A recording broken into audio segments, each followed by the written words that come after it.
गणेशाय नमः। ॐ सुमुखाय नमः। ॐ गणाधीशाय नमः। ॐ उमापुत्राय नमः। ॐ गजामुखाय नमः। ॐ लम्बोदराय नमः। ॐ हरपुत्राय नमः।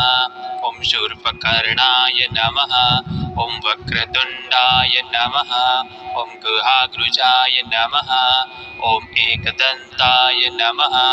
ॐ हिरम्बाय नमः। ॐ चतुर्होत्रे नमः। ॐ सर्वेश्वराय नमः।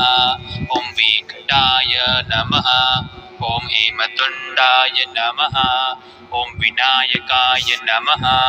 ॐ कपिलाय नमः। ॐ वटवे नमः। ॐ बालचन्द्राय नमः। ॐ सुराग्रजाय नमः। ॐ सिद्धिविनायकाय नमः।